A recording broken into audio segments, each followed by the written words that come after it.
¿Qué es el software libre? Es el software que respeta la libertad y la comunidad de los usuarios. En inglés tengo que decir free software, pero free es ambiguo, significa o libre o gratis. Pero en este caso solo significa libre. Decir software libre en castellano es más claro que decir free software en inglés. En inglés tengo que aclarar con la palabra libre. Porque no nos interesamos de la cuestión de cuánto pagues para obtener una copia si pagas algo, porque eso es un detalle sin importancia. Lo que nos interesa es, una vez que tengas una copia, ¿cómo te trata? ¿Respeta tu libertad o te priva de la libertad? ¿Respeta tu comunidad o intenta romper tu comunidad? Esta es una cuestión moral importante. Entonces, ¿qué es un programa? ¿Qué es una computadora? Una computadora es un aparato motor universal de cómputo. Y puede hacer cualquier computación, pero a la base solo sabe hacer una cosa: coger una instrucción y hacer lo que dice. Luego coge otra instrucción y hace lo que dice, y otra instrucción y hace lo que dice. Millones de veces por segundo coge una instrucción y hace lo que dice. Y así hace la computación que sea, porque las instrucciones vienen de un programa. Y según qué instrucciones contenga este programa, llevará a la misma computadora a hacer esto o eso o aquello. La misma computadora puede hacer cualquier actividad informática excepto las actividades imposibles que ninguna computadora puede hacer. Pero dentro del espacio de lo posible, tu computadora puede hacer cualquier operación informática con el programa apropiado, con las instrucciones necesarias. Entonces, ¿quién da las instrucciones a tu computadora? Puedes creer que seas tú, mientras de verdad es otro. Puedes creer que tu computadora te obedezca, mientras de verdad obedece siempre a su verdadero dueño, y a ti solo cuanto el verdadero dueño decida permitir. Con cualquier programa hay dos posibilidades: o los usuarios tienen el control del programa, o el programa tiene el control de los usuarios. Siempre es uno u otro porque no hay otra posibilidad. Cuando los usuarios tienen el control del programa, es software libre. ¿Por qué? ¿Qué es la libertad? Es tener el control de tu propia vida, el control de las actividades que haces en tu vida.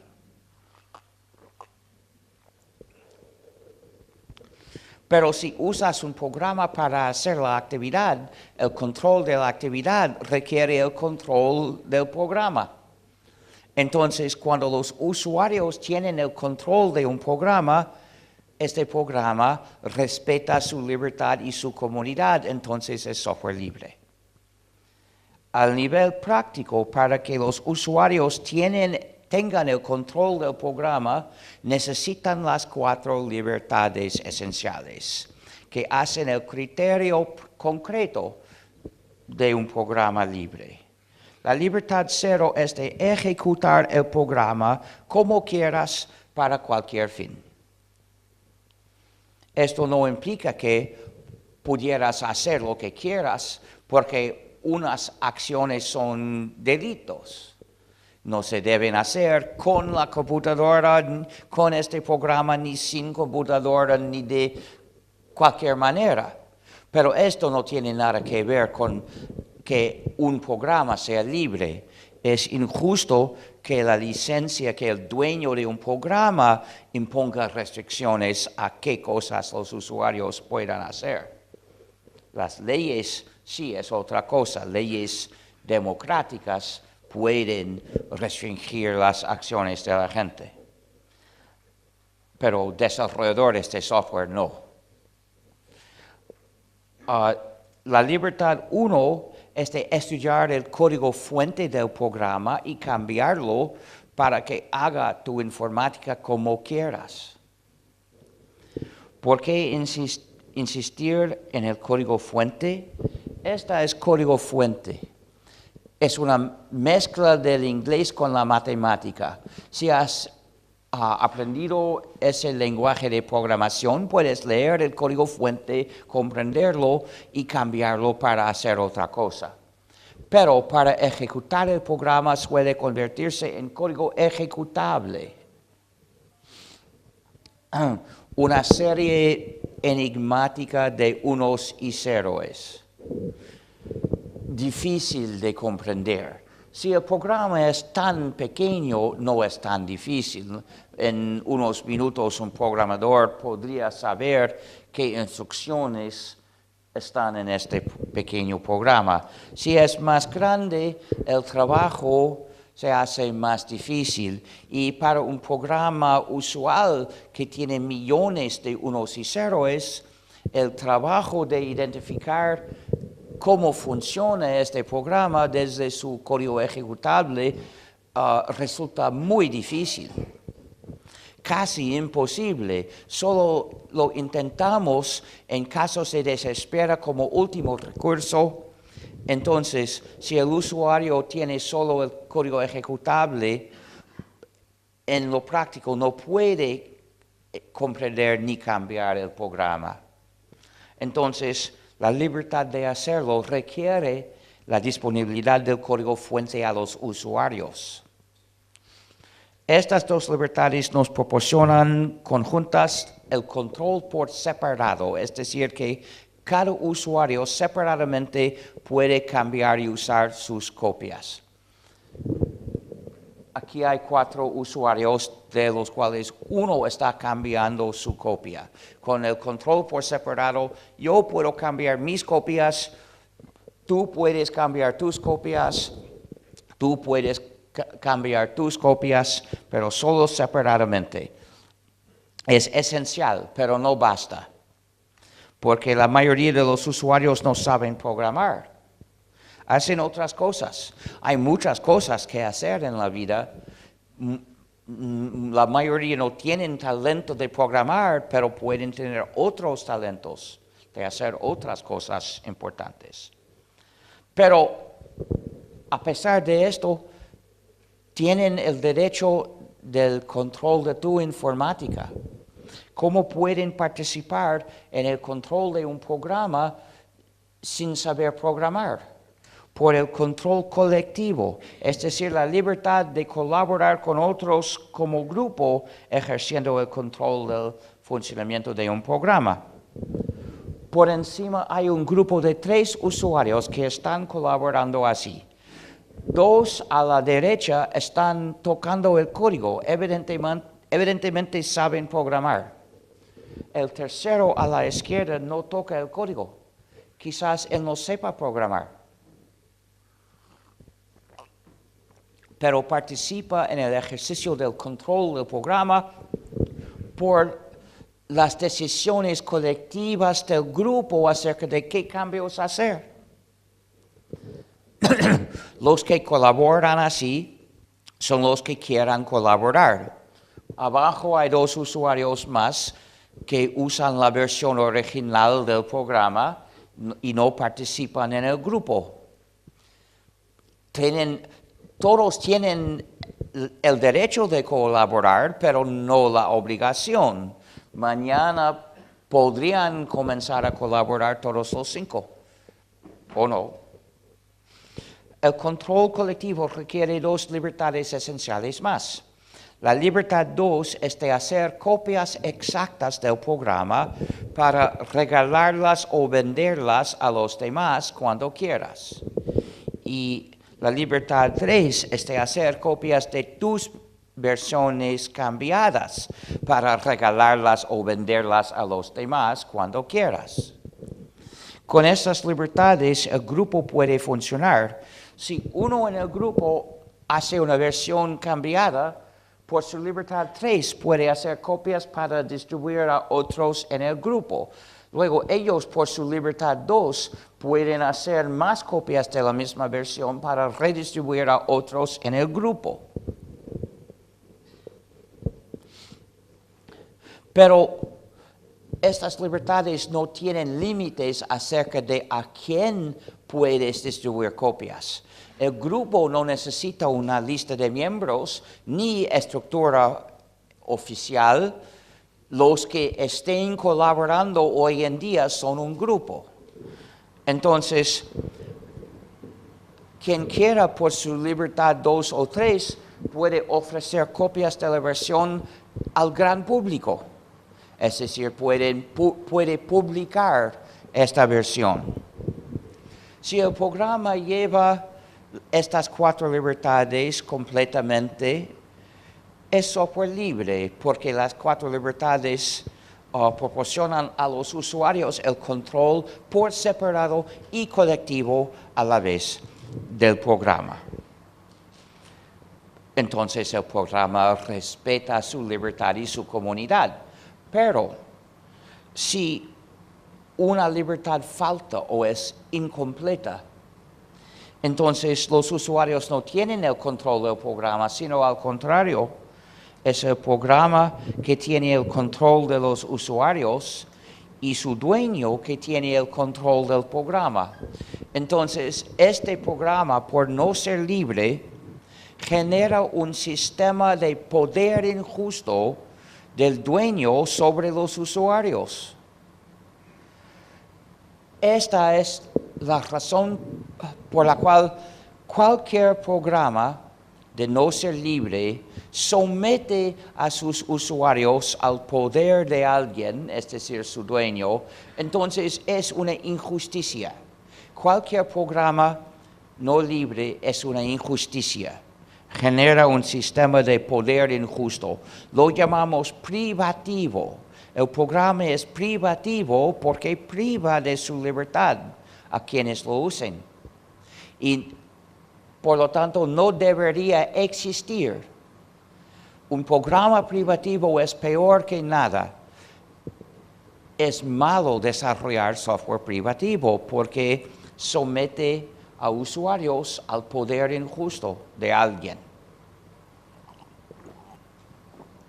Al poder de quién es un detalle no tan importante, porque el hecho de que alguien tenga tal poder sobre otros siempre es malo.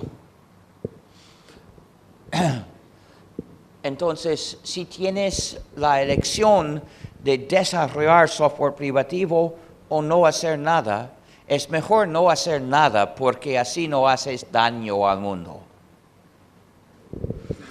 Pero esta injusticia suele llevar a otras injusticias, porque hoy en día los dueños del privativo están conscientes del poder que ejercen. Entonces sienten siempre la tentación de aprovecharse del poder para someter más aún a los usuarios. Lo hacen introduciendo funcionalidades malévolas en los programas privativos. Y es el caso usual hoy en día que los programas privativos contienen funcionalidades malévolas. Por ejemplo, de espiar. Este ejemplo es el lector de Amazon para libros electrónicos. Amazon lo llama Kindle, nosotros swindle, es decir, engaño. Este producto es el engaño de Amazon. Y una funcionalidad malévola es de espiar totalmente a todo lo que hace el usuario con el producto. Transmite a los servidores de Amazon el título del libro. transmite el número de la página. Si el usuario subraya texto, transmitido a Amazon. Si entra notas, transmitidas a Amazon. Espionaje total orwelliano al usuario. Pero es un ejemplo entre cientos o miles de ejemplos conocidos, porque muchos programas privativos espían. Los 5 sistemas privativos exitosos de hoy, es decir, Windows, MacOS, Android, iOS y Chromos, espían, cada uno espía de su manera al usuario. Flash Player espía, tiene una funcionalidad por la cual los sitios web puedan más fácilmente reconocer al usuario cuando vuelve. Y muchas aplicaciones han estudiado los cientos de aplicaciones más exitosas para Android, descubriendo que la mayoría espiaba de manera fácilmente detectable. Y los demás no sabemos, no espiaban de la manera fácilmente detectable por análisis trivial. Quizás espiaban de otra manera que el investigador no podía detectar. Hasta la aplicación de luz espía. Es la aplicación para encender la luz del teléfono. Espía, y lo sabemos porque transmite mensajes por Internet. ¿Qué necesita decir o preguntar por Internet para encender la luz? Nada, evidentemente.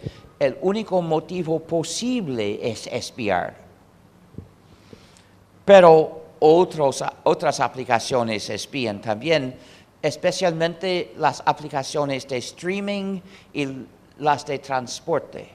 Las aplicaciones como de Spotify y Netflix espían porque funcionan con un solo servidor, identifican al usuario, entonces el servidor construye un historial para cada usuario. Y ya es violación de libertad. No deberían existir tales historiales.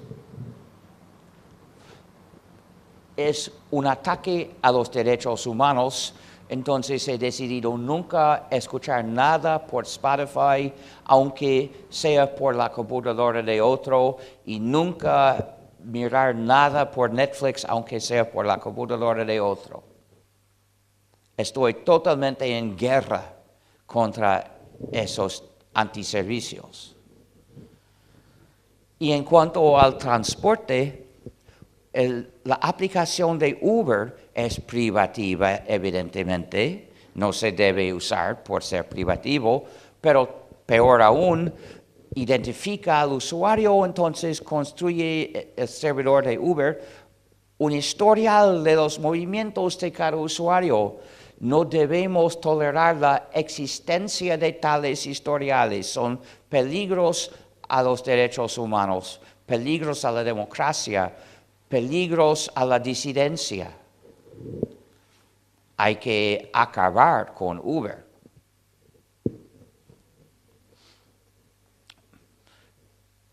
Pero hay muchos productos físicos hoy en día atados a un servidor.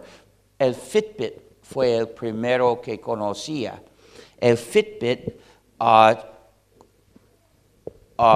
determina datos personales del usuario y los transmite al servidor del fabricante, quien luego ofrece vender sus propios datos al usuario. Pero Fitbit no tiene derecho de saber tantos datos del usuario. No debería saberlos. En un producto legítimo, el fabricante no sabe nada acerca de su uso. Entonces, evidentemente no se debe usar el Fitbit. Pero hay muchos más. Siempre están ofreciendo más productos espías. Lo llaman Internet of Things. Lo llamo yo Internet of Stings. Y si un producto se comunica al servidor de su fabricante, es espía. La duda es demasiado pequeña para cambiar lo que sea. Entonces, hasta hay un juguete sexual fabricado para recibir comandos por internet desde otro.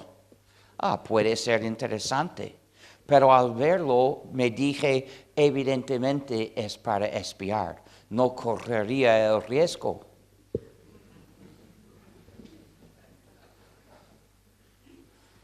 Y luego determinaron que sí estaba espiando y construyendo historiales, pero peor aún, habían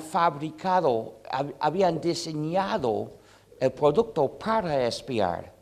Han puesto un termómetro. ¿Por qué un termómetro? Los usuarios no necesitan termómetro en el juguete. No es para los usuarios, sino para espiar. Por el termómetro, el fabricante puede saber si el producto en cada momento está en contacto con un cuerpo humano. Sospecho que también por la temperatura puede deducir más o menos cómo está en contacto con un cuerpo humano. Pero hay de prever tal maltrato en un producto atado. Pero otro maltrato es que algún día el fabricante decida que la ganancia de operar el servidor no justifica su coste y apaga el servidor y los productos ya no funcionan o no funcionan completamente como antes, porque sin el servidor no se pueden usar como antes. Con un producto atado a un servidor, siempre hay este peligro y lo han hecho. Hay varios productos que ya no funcionan completamente por apagar el servidor requisito para usarlos. Hay que tomarlo en cuenta y rechazar cualquier producto atado a un servidor. Hay también los grilletes digitales, es decir, la funcionalidad de restringir al usuario. Estos productos son concebidos para restringir, para que el usuario no pueda hacer lo que quiere con el producto. En inglés se llama DRM, Digital Restrictions Management.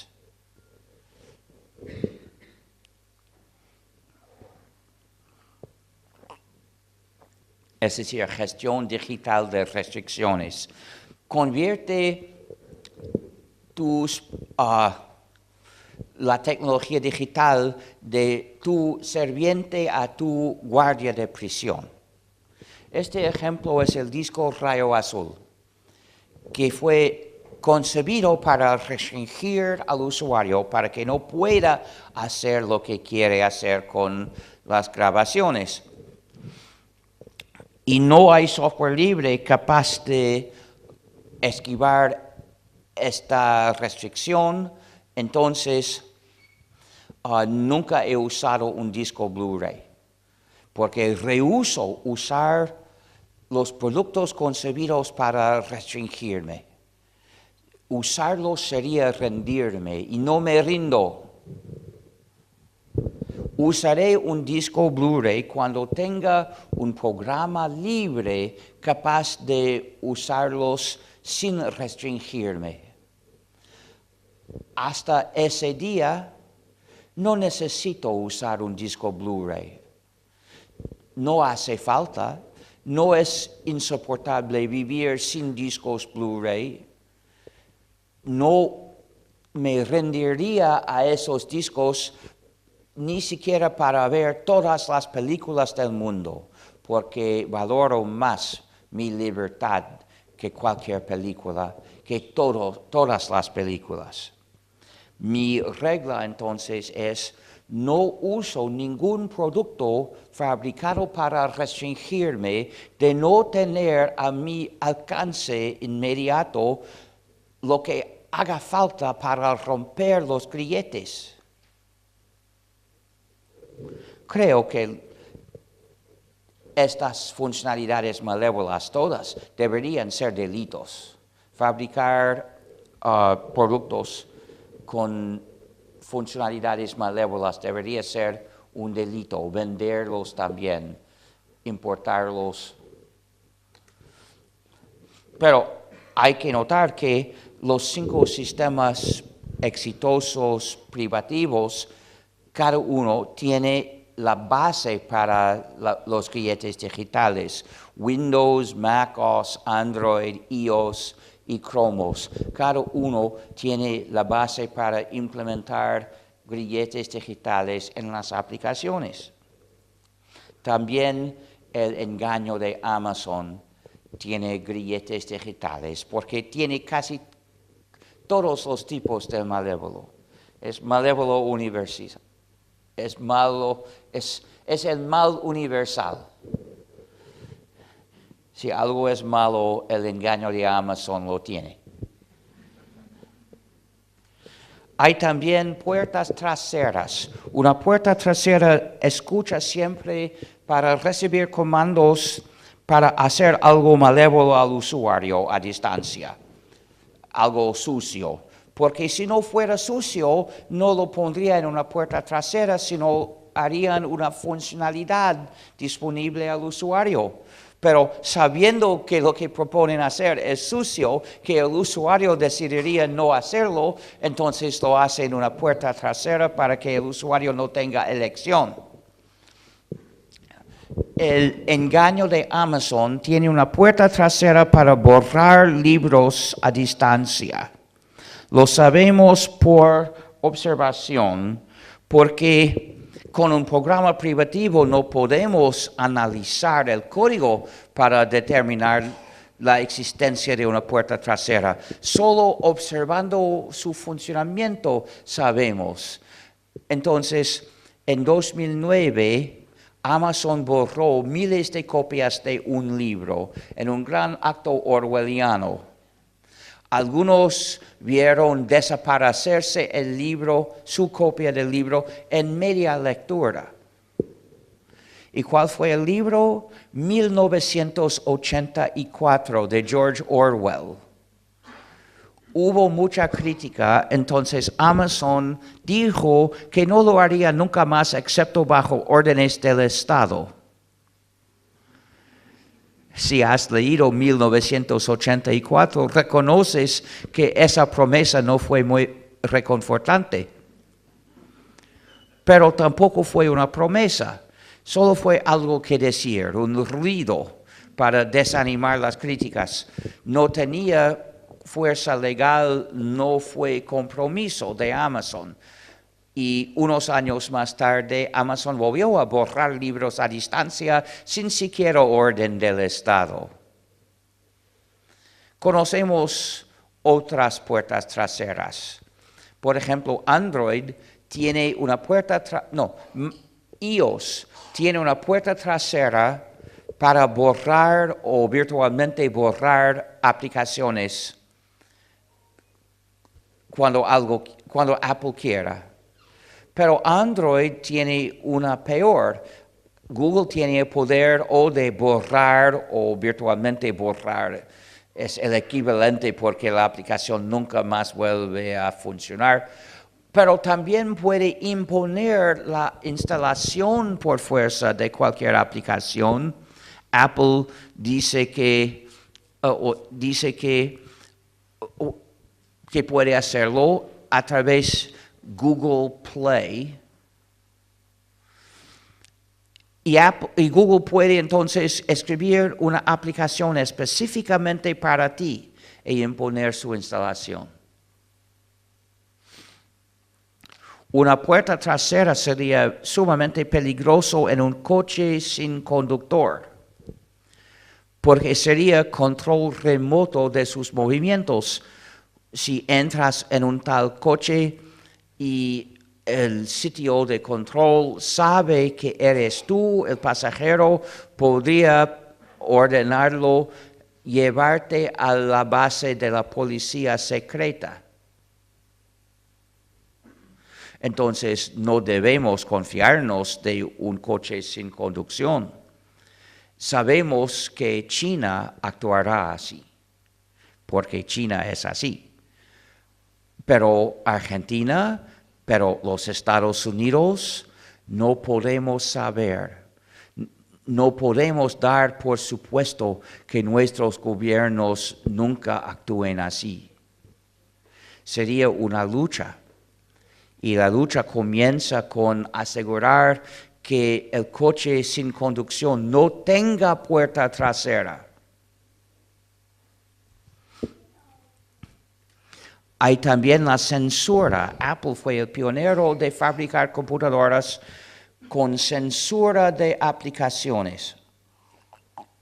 El iPhone fue la primera computadora de uso general en la cual el usuario no podría instalar libremente las aplicaciones de su elección.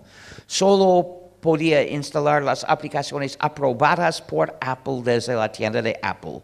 Apple practicaba su poder de censura arbitrariamente según sus intereses comerciales y sus posturas políticas hasta 2017, cuando Apple descubrió que estaba forzado de censurar por China. China ordenó a Apple censurar las aplicaciones de red virtual privada y Apple no podía rehusar. ¿Pero por qué no? Porque Apple se había dotado del poder de censura. Si el iPhone hubiera sido como otras computadoras en las cuales el usuario decidía qué aplicaciones instalar, Apple habría tenido una respuesta. Pero China, comprendo su necesidad, pero no puedo censurar nada porque no tengo ese poder. Los usuarios instalan lo que quieran y yo tengo que aceptarlo. ¿Qué podría hacer? Por favor, China, perdónenos. Pero, visto que Apple sí tiene el poder de censurar, no tiene esta excusa para no obedecer las órdenes de China. Los usuarios, cuando descubrieron trucos para esquivar la censura de Apple, lo llamaron jailbreak, escaparse de la cárcel, reconociendo, es decir, que estas computadoras son cárceles para el usuario. Hay también puertas traseras universales, es decir, que tienen el poder de imponer cambios de software. Windows tiene una puerta trasera universal desde Windows XP, por lo menos. Fue descubierto en Windows XP analizando los mensajes. Unos expertos deducieron la presencia de esta puerta trasera. Microsoft nunca admitió tener tal poder sobre Windows XP, pero con Windows Vista, Amazon anunció con orgullo su poder. Bajo otro nombre más bonito, se llama autoactualización. Pero cuando el programa tiene una puerta trasera universal, el dueño puede hacerle al usuario indefenso cualquier cosa. El usuario es indefenso ante el poder del dueño del programa. ¿Crees que el Estado argentino debe usar Windows?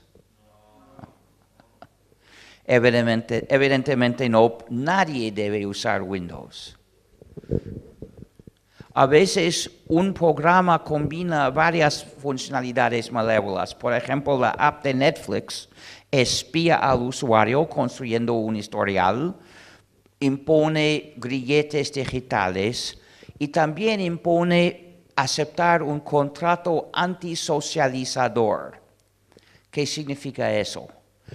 hablamos de socializar a los niños, es decir, educarlos a ser buenas personas, buenos miembros de la sociedad, ayudando a los demás. Este contrato hace el contrario. La app exige que el usuario prometa ser totalmente antisocial. Tiene que prometer no compartir copias con nadie, tiene que prometer no prestar su única copia a nadie, tiene que no regalar su única copia a nadie, tiene que prometer ser gilipollas. Pero no tienes excusa para ser gilipollas, no debes ser gilipollas. Contrato o no contrato, si has aceptado un contrato antisocializador, todavía tienes la obligación de no actuar según ese contrato. Tienes que romperlo, es tu deber moral de miembro de una sociedad. Pero no me gusta aceptar un contrato sabiendo que sería mi obligación romperlo. Entonces, mi decisión es no aceptar el contrato. Nunca en mi vida he aceptado conscientemente un tal contrato. Y mi intención es nunca aceptar ninguno. Ahora ves por qué considero Netflix tan malévolo como para tener la obligación de no mirar nada a través de Netflix, aunque sea en la computadora de otro. Otra cosa malévola, que no es una funcionalidad, no en sentido estricto, es lo que hace cuando Microsoft descubre una falla de seguridad en Windows. Antes de corregirla, la enseña a la agencia de espionaje de los Estados Unidos para que pueda entrar en las computadoras de los usuarios de Windows. Es decir, Microsoft traiciona directamente a todos los usuarios de Windows. ¿Crees que el Estado argentino debe usar Windows? Evidentemente, nadie debería usar Windows. Pero hay otras puertas traseras conocidas. Una está en el engaño de Amazon. Otra está en casi todos los teléfonos móviles. El teléfono móvil tiene de costumbre una puerta trasera por la cual pueden convertirlo en dispositivo de escucha, que escucha todo el tiempo y transmite todas las conversaciones que oye. Si llevas contigo un teléfono móvil, puede estar escuchándonos ahora. No hay manera fácil de saber. Y no hace falta hablar directo al micrófono, porque puede escuchar todas las conversaciones en el espacio. Si tú puedes oír la conversación, el teléfono también. Y si piensas recuperar tu privacidad apagando el teléfono, sorpresa, no tiene interruptor. Solo tiene un botón para pedirle al teléfono que tenga la bondad de apagarse, si quiere. Pero una vez modificado a través de la puerta trasera, nunca se apaga, sino que finge apagarse mientras sigue funcionando, escuchando y transmitiendo.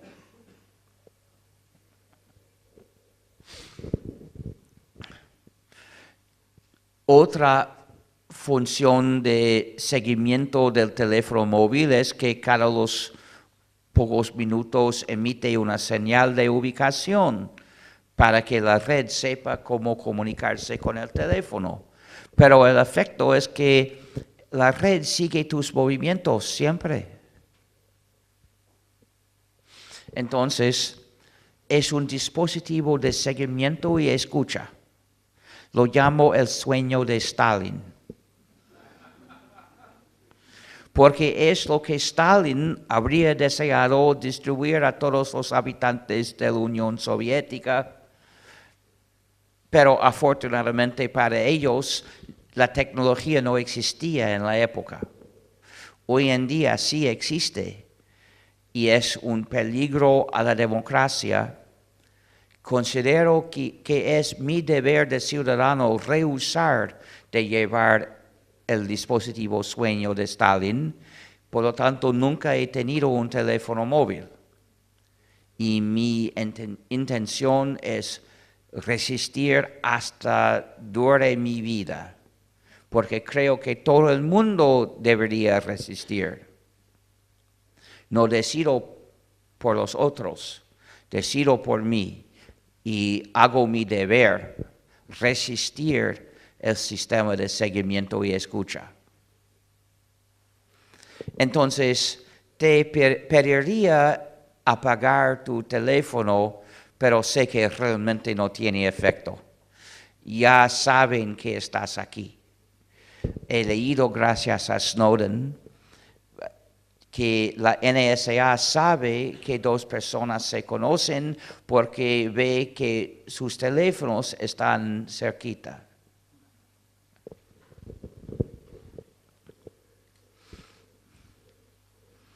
En cuanto a enseñar las fallas de seguridad a la NSA, solo en el caso de Microsoft sabemos que lo hace, pero las otras empresas podrían hacerlo. Lo que tenemos acerca de esas empresas es una ausencia de evidencia, que no es evidencia de ausencia. Somos ignorantes de si cada empresa lo hace o no.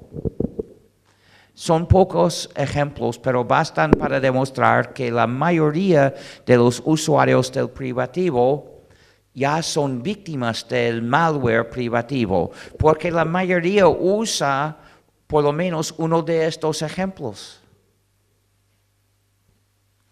Pero de hecho tenemos mucho más ejemplos. Tenemos cientos de ejemplos en la carpeta gnu.org/malware. Entonces, si eres usuario de software privativo, casi seguro que eres víctima del malware privativo. ¿Por qué lo hacen? Para ganar más. Han descubierto cómo ganar más dinero a la defensa de sus usuarios introduciendo funcionalidades malévolas. En este momento hace falta aclarar que cualquier programa con cualquier código puede ser distribuido como software libre y puede ser distribuido como software privativo, puede ser distribuido paralelamente de ambas maneras a la vez. Porque la diferencia entre libre y privativo no se trata directamente de qué dice el código, de qué haría el programa al funcionar, sino solo de cómo se hace disponible para uso. Hay una manera de distribuirlo como software libre y otra manera de distribuirlo como software privativo. Y si el dueño hace ambos a la vez, este código está disponible como libre y como privativo al mismo tiempo. Pero la diferencia entre software honesto y software malévolo está únicamente en qué dice el código, qué haría funcionando. No tiene nada que ver directamente con su manera de distribución. Entonces son dos variables independientes, que sea libre o privativo, que sea honesto o malévolo. Y hay 4 combinaciones posibles. Pero en la práctica no son frecuentes todas las 4 combinaciones. Hay una correlación muy fuerte que los programas libres son honestos y los programas privativos suelen ser malévolos. Pero no es por casualidad. Hay un una causa sistemática de esto es que los desarrolladores del privativo ejercen poder sobre los usuarios y lo saben. Están conscientes de su poder y su poder les corrompe. Sienten la tentación de poner funcionalidades malévolas para ganar más, porque saben que los usuarios serían indefensos, que no podrían quitar las funcionalidades malévolas. Hay miles de programas privativos.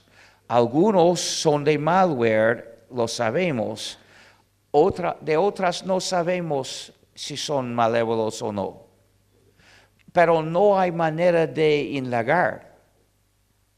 No se puede estudiar el código fuente de un programa privativo porque no lo tenemos. Y si publicaron algo diciendo que es el código fuente, ¿cómo estar seguro que sea el verdadero código fuente del programa? Quizás estén mintiendo, escondiendo algo malévolo, publicando supuesto código fuente, pero sin una porción. Entonces, no podemos confiarnos racionalmente de un programa privativo. Hay que considerar cada programa privativo como posiblemente malévolo. O es malware establecido o es malware posible. Entonces, la única manera de confiarte de un programa privativo es por la fe ciega. Usualmente en una empresa que ya ha demostrado que no merece ninguna fe. Pero con el software libre hay una base racional para confiarte, es sabiendo que la comunidad de usuarios del programa tiene el control últimamente del programa. Que si hay algo malévolo en el programa, los usuarios pueden detectarlo estudiando el código fuente, luego pueden corregirlo haciendo una versión mejorada.